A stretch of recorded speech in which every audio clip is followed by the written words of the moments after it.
Nah, teman-teman, gue sekarang lagi ada di rumah Kang Dawok, vokalis Kronis 666 yang mungkin teman-teman udah pada tahu ya, black metal asal Majalengka ini, dan gue bakalan sharing session pada beliau dan gimana sih perjalanan beliau dari sebelum awal dia berkarir di dunia musik underground.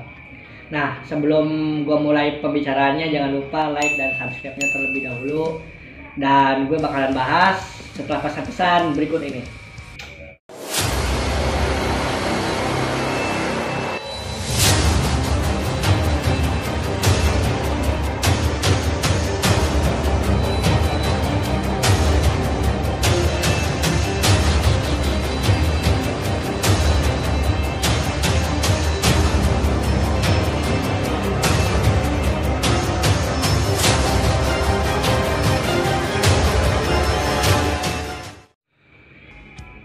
Oke, gue bakalan langsung ke sesi pembicaraan kita ya untuk mengenai karirnya Kang Dawok nih ya. Teman-teman juga pasti udah tahu, dan yang belum tahu coba kenalan. Dia orangnya baik kok, sosoknya ramah, pandai ngaji juga. Salut lah buat anak-anak metal juga. Nah, Kang Dawok, sebelum ke Kronis nih, Kang Dawok sebelum punya band Kronis tuh udah punya band apa aja sih? Pertama berdiri dari dunia musik underground. Gue waktu itu gabung sama anak-anak The Mystic. Oke, The Mystic di situ gue jadi vokal. vokal. The Mystic itu udah nggak jelas. Kita pecahan dari The Mystic, bikin penyesaan cuma berdua. Nah itu berarti berdua itu penyesaan tersebut itu dia gotik atau black metal? Gotik mas atau masuk black?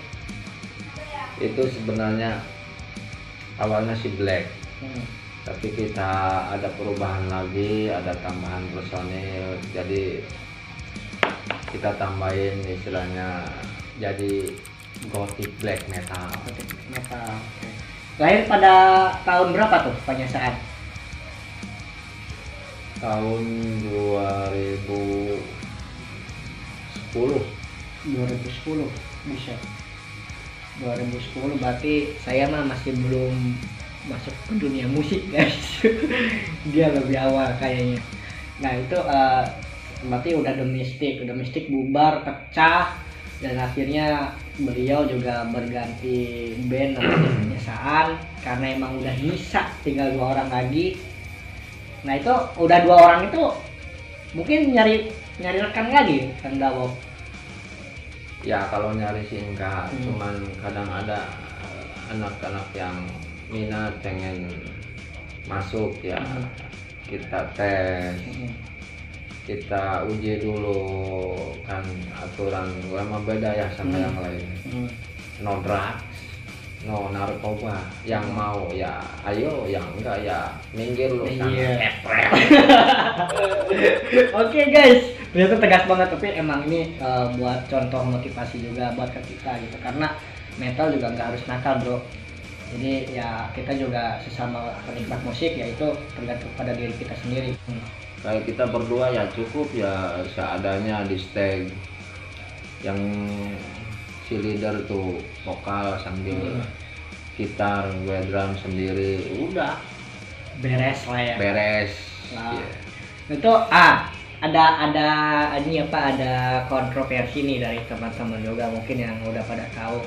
Ini dari ruang lingkup Majalengka juga. Nah itu setelah Penyesaan dinyatakan bubar itu, Kang Dawok itu masuk ke Asatin Barja dulu atau ke Kronis sih? Ke Kronis. Ke Kronis ya. Kalau sebenarnya gue pribadi mah ya,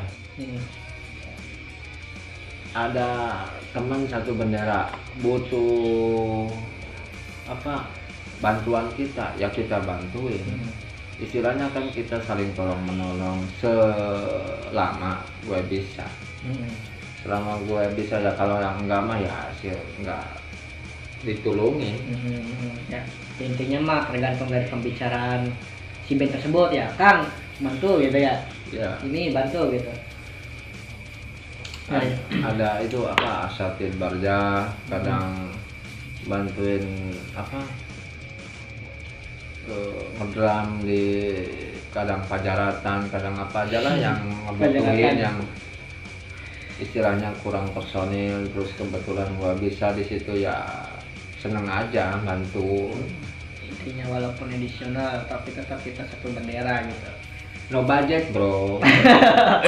Nah, Kita sistemnya masyarakat masyarakat hitam kekeluargaan. kekeluargaan mah nggak ada apa Jadi apa bullshit lah ya. Perjalanan Kronis sendiri itu udah apa ya, udah berapa tahun itu untuk meniti karir di Kronis, udah beberapa step juga. politik karir lu bahasa artis ya. Gua awal masuk Kronis tuh pertama perform waktu di acara Segitiga Kehidupan waktu di Jatiwangi, tahu udah lupa. Adalah 4 tahun paling 4 tahunan lebih. Terakhir di mana tuh? Terakhir kemarin itu Di Anniversary. acara anniversary ya. Iya, oke. Anniversary. Yang paling melanglang buana Kronis jauh di mana tuh? Di Gua daerah mana gitu? ke Nganjuk bro, Jawa Timur. Lelah juga sih bro, Lelah ya. jauh. Soalnya teman-teman juga yang belum punya band tuh, itu perjuangan ya band tuh seperti itu gitu. Ya sebenarnya sih enak gak enak sih ya untuk apa dijalaninya gitu, karena emang kalau misalkan kita ada undangan dari kota juga, kalau dari luar kota ya kita harus seperti itu, harus kuat fisik lah intinya gitu kan. Nah itu untuk Kronis itu sendiri, itu waktu itu kan masih ada kontroversi itu. Waktu pas ada apa kayak apa namanya, ritual salib atau apa gitu, ada kontroversi seperti itu teh. Maksudnya itu gimana tuh untuk membuat klarifikasinya dulu waktu itu? Ya intinya itu kan mengandung syarat penyinggungan agama juga. Karena kita hidup di Indonesia tuh ada bukan satu agama. Jadi kita juga nggak mau bikin sara, bikin satu perpecahan hanya karena keegoan kita. Jadi akhirnya kita evaluasi lagi, kita nggak kesininya nggak bikin lagi model-model seperti itu, kita secara normal aja. Tapi itu emang dulu konsepnya itu seperti itu ya, konsepnya itu udah dihilangkan kan, udah dihilangkan. Sebelum gua masuk ke Kronis ya emang udah seperti itu. Perubahan itu waktu gua masuk ya kita diskusi lagi, kita pertimbangin lagi, kita akan dari stake ke stake, dari event ke event kan kita nggak tahu di sana orang-orangnya kan istilahnya yang punya penilaian sendiri, kita jaganya ke situ, jangan sampai ada permusuhan. Ya setelah saya masuk kita diskusi lagi, evaluasi lagi, ya alhamdulillah sekarang nggak pakai acara model-model seperti itu lagi. Jadi intinya ya Kronis menjadi diri sendiri sih, punya ciri khas tertentu gitu. Dan menurut gua mah eksistensi band tuh nggak harus bikin kontrak. Ya orang seneng ya dengerin. Kalau nggak seneng ya sana, nggak usah ganggu, nggak usah ngebully, nggak usah gimana. Udah lu gua gitu aja, nggak usah ribet lah, simple aja. Yang seneng musik underground ya oke, kita satu server gitu. Kalau yang nggak suka ya nggak usah banyak bacot. Bener. Gua juga nggak anak mereka juga nggak ganggu lah ke yang lain. Masing-masing lah ya. Ke akhirat aja kita masing-masing. Bener. itu kan ada yang bilang bahwa black metal itu sesat. Itu saran dari Kang Dawo apa tuh? Maksudnya pendapat dari Kang Dawo kepada orang yang berbuat seperti itu, bilang seperti itu. Coba. Kalau ada orang yang bilang metal itu sesat, ya kita suruh jawab dulu sesatnya di mana. Kalau kita berpenampilan bermake up lah, apalah, itu kan cuma sekedar karakteristik. Kita tidak memuja apa. Bahkan kami di kehidupan sehari-hari, kami berusaha mendekatkan diri kepada Sang Pencipta. Jadi kami tidak bersyarat dengan hal-hal seperti yang kadang masyarakat menyebutkan metal sesat. Ya mungkin mereka lihatnya tuh kadang ada aksi panggung yang terlalu memicu yang pro dan kontra. Seperti istilahnya kan yang sering kita kayak lihat gitu kan, ya, makan kelinci gitu. Kadang masyarakat awam mungkin menilainya wah ini sesat gini syarat dengan dengan ritual seperti itu. Padahal itu semua ada maknanya, ada temanya, nggak asal-asalan. Cuman ya menurut halayak umum kita memang banyak kesalahpahaman. Makanya kalau ya sebenarnya yang sesat ini yang seperti ini menurut saya. Kita kadang yang berpenampilan menurut masyarakat itu tidak normal. Kita yang dari fisiknya udah beda dari orang-orang normal, kita seolah-olah dipandang negatif full negatif thinking. Nah, kalau kita lihat yang rapi-rapi itu yang jadi keparat, mereka yang makan uang rakyat, yang menurut saya sesat itu yang kayak seperti itu sebenarnya. Kita nggak makan duit rakyat, kita cuman mengkreasikan apa isi hati tentang kehidupan sehari-hari, tentang menyadarkan orang tentang maksiat, tentang kematian. Itu kita tuangkan dalam satu lagu, kita bikin lirik, kita nggak asal-asal itu teriak-teriak. Itu kita secara apa ya, terkonsep. Terkadang masyarakat itu, waduh ini lagu apa ya, seneng aja dengerin, yang nggak seneng yang nggak usah menilai sesat lah, Bahkan yang lebih sesat itu orang-orang yang berdasi, yang yang korupsi, itu yang harus jadi gini ya, kalau ngobrol sama Kang Dawo.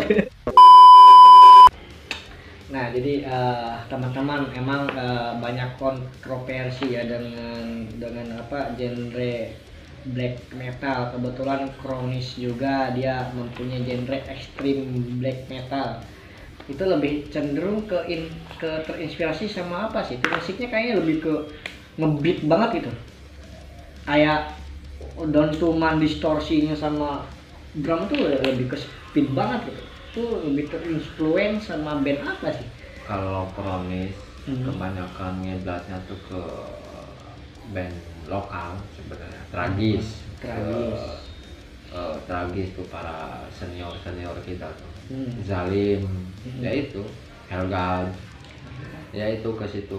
Itu waktu itu Kronis ya, itu kan ada beberapa single. Yang terbaru itu apa sih? Single terbaru Kronis itu? Gua terakhir record itu apa? Yang Sahabat Biadab. Yang Sahabat Biadab terakhir gua belum record lagi. Ada berapa single sih Kronis total? Berapa ya? Dari mulai Prajurit Hitam kali saya. Prajurit Hitam 8 ada. Perang Dimensi ya. Prajurit Hitam, Perang Dimensi. Gua lupa ya sekarang, masalahnya istilahnya kan jarang kumpul semenjak pandemik lah. Jadi istilahnya konsentrasi tuh nggak tahu kemana. Berarti emang Kronis maksudnya waktu itu udah merilis fisik ya Kang Dawo ya? Udah merilis fisik. Nah teman-teman udah punya belum nih fisiknya nih? Kaset CD ya? Iya. Kaset CD, bukan kita kaset mas. Berarti itu berapa lagu itu? 5 ya? 5 atau 6? Sahabat tiba-tiba belum ya? Yang lagu terbaru belum masuk. Itu belum masuk yang terakhir mah. Belum tahu berapa ya yang belum masuk, belum semua dievaluasi lagi. Tapi untuk Kronis saat ini itu masih aktif atau emang udah benar-benar? Alhamdulillah masih, cuman masih karena event juga sekarang di Indonesia mah kebanyakan PSBB-nya. Banyak event-event yang berkendala perizinan, kan kita juga harus ini mengikuti peraturan pemerintah. Jadi ya kita juga para personil jarang kumpul, jarang kemana-mana, PSBB, ya paling di rumah berkreasi sendiri, saling komunikasi gitu aja. Keluargaan gitu ya, saling komunikasi. Emang ya kita juga ya sebenarnya ya saling berdoakan aja lah ya, pokoknya untuk PSBB pandemi itu semua cepat berakhir. Emang kita ini sebenarnya merindukan event gitu loh, bukan Kang Dawok aja, kita semua ini merindukan event. Cuman ya emang keadaan kayak gini, Indonesia sedang sakit, kita hanya bisa berdoa aja pada yang di atas, semoga cepat pulih kembali. Nah ada yang bilang nih teman-teman nih ya ke saya juga nggak bisa jawab itu 66 katanya kasetan bener kan. Coba simpulkan. Itu balik lagi kepada yang menilai ya. Nah kalau kita sendiri memang kalau simbol triple six identiknya itu dengan simbolis satanik lah. Tapi bagi kita sendiri sih udah lari ke sana ya. Kita mah cuman sekedar atribut, tidak mengartikan hal tersebut sebagai sesuatu yang sakral atau diharuskan dalam simbolis metal. Kita ya udah simbolis aja, triple six, pentagram. Sebenarnya kita nggak mementingkan hal itu sih. Kita mah cukup orang lain identik aja, identik metal, pentagram, triple six, terus kayak segitiga, beberapa heksagon. Memang dalam filosofi yang saya tahu simbol-simbol itu emang simbol satanik, tapi kita sendiri nggak mengartikan seperti itu. Kita hanya dipakai sebagai atribut aja, nggak ada makna apapun. Jadi nggak ngaruh lah, nggak ngaruh mau triple six, mau pentagram. Yang penting kan diri kitanya, bukan iman dan keyakinan. Bukan itunya, bukan berarti kita ini penjelasan seperti ini membuat pro kontra ya, kan balik lagi ke yang menilai. Menurut kita kan begitu.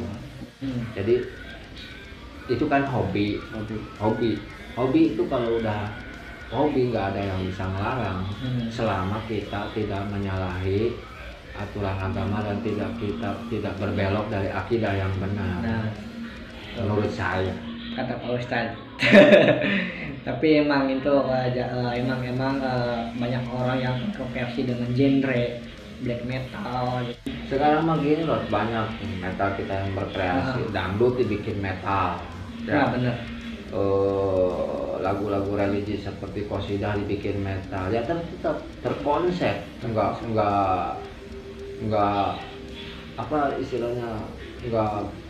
seperti nggak punya aturan, tetap terkonsep, bagus, rapi, mantap, lebih menarik, tidak keluar dari yang aslinya. Itu menurut saya satu kreasi, dimana anak metal tidak monoton harus tentang itu aja, lebih menarik lah. Jadi enggak ya metal ya harus metal juga gitu ya Kang Dawok. Nah, jadi Kang Dawok ini emang udah melanglang buana di dunia underground gitu ya. Sebelum underground juga Kang Dawok sebelum memasuki dunia metal juga udah sering gitu ya. Maksudnya kayak nakal-nakalan remaja lah itu intinya gitu. Dulu gue gini bro, justru gue sebelum jadi anak metal ya, waktu masih Malaysia keren, gue itu hancurnya di situ. Gue kenal obat, gue kenal minuman, gue kenal apa hal-hal yang negatif lah menurut istilahnya masyarakat gak bener. Itu sebelum jadi metal bro. Pas gua jadi metal justru aturan kita jadi beda. Aturannya kita no drugs, no alkohol, pokoknya hal negatif kita jauh. Cuman ya tetap ada buruknya, kita tetap ada tindikan atau ada ya gimana kalau anak band mah kalau tidak mengkreasikan diri tuh rasanya gimana ya. Itu kan hawa waktu muda. Kalau sekarang ya kita tinggal sisanya benar. Tinggal apa memperbaiki sedikit demi sedikit gitu. Walaupun punya band black metal pun ya kita menjadi diri sendiri aja. Teman saya Ustad kok. Personil saya, teman saya tuh si Barjah tuh. Dia punya pesantren dia. Nah, kalau menurut yang menilai metal itu sesat, kok itu banyak ustad istilahnya yang kayak teman saya tuh punya pesantren, tetap hobinya kadang kan kalau kita performa nggak tiap hari. Kalau hobi mah ada 1 tahun berapa kali, hitung-hitung hiburan bro. Jadi hanya sebatas hiburan buat menghibur teman-teman di rumah, teman-teman yang merapat. Sebenarnya itu hanya image gitu kan, ikon doang. Karena gue gini bro, prinsip gue di sini waktu gue awal jadi metal tuh tujuannya nggak mau jadi artis atau nggak mau cari budget. Gue enak loh perasaan jadi anak metal, merasa bebas, merasa oh ini dunia gue sendiri, jadi tidak menghayal ke artisan. Karena menurut gue kalau mau ngartis mah ya nggak usah di underground. Banyak kok alternatif lain. Pop, obrol-obrol, obrol-obrol gaji. A few moments later. Itu ya intinya ya dari meniti karir underground itu ya kita hanya sebatas hobi sih sebenarnya. Iya. Hanya sebatas hobi. Ya kalaupun emang rezekinya ada di underground ya itu mungkin ya, rezeki dia. Disyukuri aja gitu. Kan ada tuh yang band-band yang udah papan atas kayak band-band itu kan gitu. gue ya. Kalau orang yang lain ya terserah, terserah kan. Punya jalan sendiri lah ya. Punya jalan sendiri. Kita nggak bisa istilahnya saling mengintimidasi. Kita saling hormati kok. Cuman gue sendiri ini Maya gue sendiri mah berangkat dari metal itu nggak berhayal ingin jadi artis atau gimana. Gue mah cuman menikmati kehidupan gue sebagai anak metal cuman itu. Dan ketika perform perasaan gue tuh seperti indah. Seperti apa ketika kumpul sama masa hitam kita di atas stage atau di bawah stage. Nah momen-momen itu yang selalu gue tunggu kalau mau ada event atau mau istilahnya ada acara istilahnya enaknya tuh udah perkumpulannya ya. Iya udah udah ngimpi aja jadi enak lah udah ditunggu. Tapi ya kalau masalah keartisan kan itu mah kembali lagi masing-masing karena emang rezeki juga nggak bakalan diatur sama kita ya. Kalau rezekinya di underground ya itu emang rezeki kita juga support kok teman-teman yang istilahnya udah di atas. Yang penting kita satu circle. Jangan saling istilahnya gimana ya, kadang yang di atas nggak mau ngeliat ke bawah bersosialisasi dengan para yang di bawah. Kita bukan butuh itunya bro, kita butuhnya kekeluargaan di sini bagi gua. Itu masukan buat teman-teman ya, walaupun yang udah punya band yang belum punya band juga terus berkarya aja bro semampu kalian gitu. Nah sekarang terakhir juga nih buat Kang Dawok untuk kronis nih, pesan untuk kronis Kang Dawok ke depannya ingin seperti apa dan untuk ke depannya akan gimana nih kronis?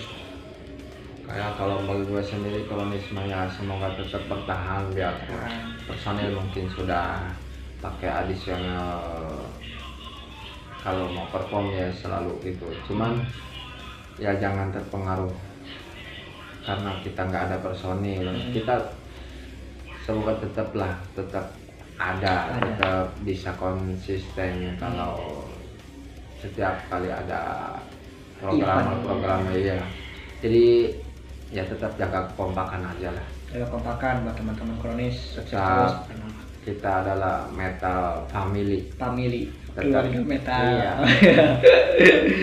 Kita berasaskan istilahnya metal itu kita mah cari kekeluargaan, cari dulur. Pada intinya teman-teman yang di rumah juga, pokoknya kalau emang mau berkarya terus berkarya, jalani proses kalian. Ingat, proses tidak akan mengkhianati hasil kalian. Dan jangan lupa kewajiban tetap dijalankan sebagai muslim, bro. Jangan lupa berdoa dan terus ikhtiar gimana pun caranya. Oke. Nah, mungkin cukup sekian ya dari saya dan dari Kang Dawok untuk sharing session ini. Semoga bermanfaat buat teman-teman. Jangan lupa share video ini buat teman-teman yang di rumah. Jangan lupa juga like dan subscribe-nya terlebih dahulu. Dan salam metalhead. Assalamualaikum.